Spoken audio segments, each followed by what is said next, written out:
Parte 10. ¿Por qué no lo llamé inmediatamente después? ¿Por qué no hice ese mínimo movimiento humano? ¿Por qué preferí yo también sentirme limpiamente liberado? Lo sé, por supuesto. Temía que me aferrara el brazo, que se apegara a mí con la desesperación suplicante del que ya no tiene nada, que me arrastrara en esa espiral de desgracia en la que se había convertido su vida. El final de la historia lo leí, como todos, en los diarios, con la extrañeza inicial con que se identifica un nombre conocido en las noticias y la incredulidad de los hechos abruptos definitivos. 2 días después de mi conversación con Fernanda, Lorenzo trató de entrar al sótano de la casa por una pequeña ventana lateral al ras del suelo.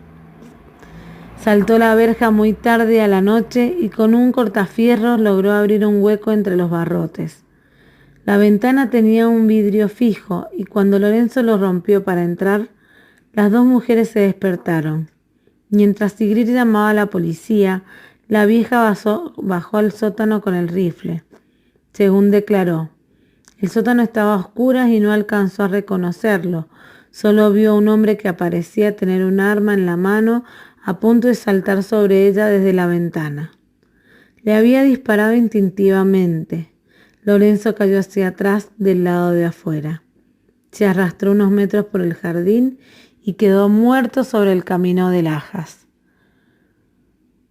Fui al velorio muy tarde por la noche. No quería encontrarme con Renato y Moriana, ni con nadie del grupo de la revista.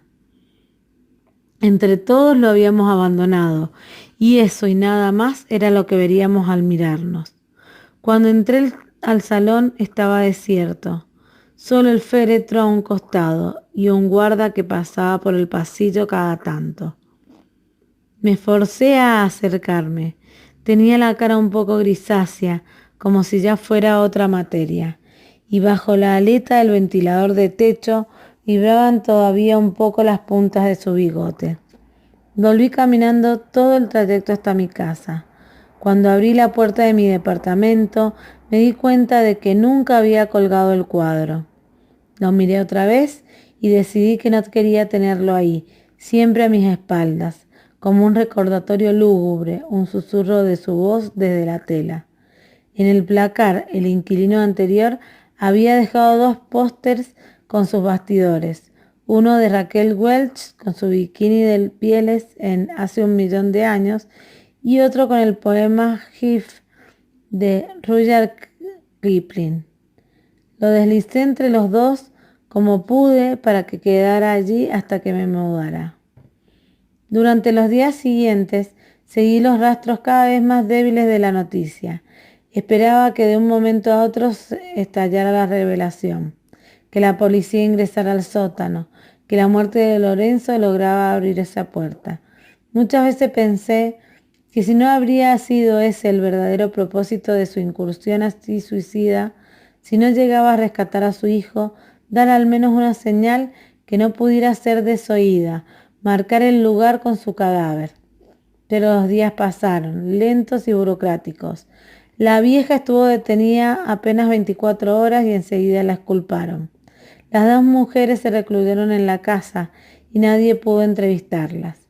Los diarios no parecían ni siquiera conocer la sospecha terrible de Lorenzo. Solo hablaron del juicio por la tenencia y de sus antecedentes de alcoholismo y de violencia. Pero bien mirado, ¿cómo podían haberse enterado? Lorenzo ya estaba absolutamente solo en los últimos días y era muy posible que no hubiera hablado con nadie más de esto. Tal vez éramos solo Fernanda y yo los que sabíamos. Intenté llamarla para preguntarle si había algo que pudiéramos hacer. Le dejé 2 veces mensajes en su contestador, pero nunca me respondió. Leí en esos días todo lo que pude sobre el síndrome de Capgras y aunque noté aquí y allá algunas coincidencias menores con la conducta final de Lorenzo, no pude convencerme. Había sobre todo un rasgo discordante con la descripción clínica. Los afectados por el síndrome, de acuerdo a sus relatos, ven réplicas perfectas del ser querido con la misma apariencia física, como si se enfrentaran a una copia exacta. pero Lorenzo me había dicho que ese bebé no se parecía en nada a su hijo.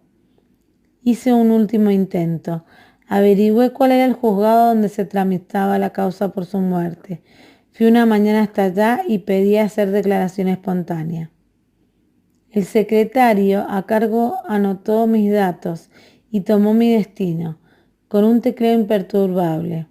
Al terminar me preguntó si yo tenía alguna prueba que podía aportar sobre lo que estaba diciendo, o bien solo sabía sobre esto por los dichos del occiso.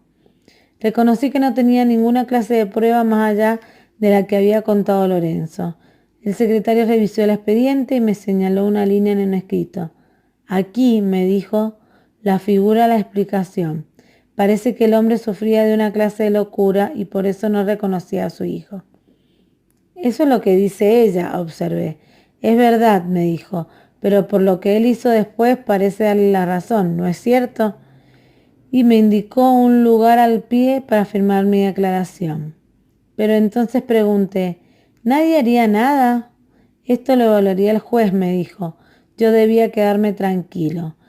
Él en mi lugar no se preocuparía más. Le tocaba tomar declaración de todo tipo de denuncias y los locos, debía creerle, a veces podían ser muy convincentes.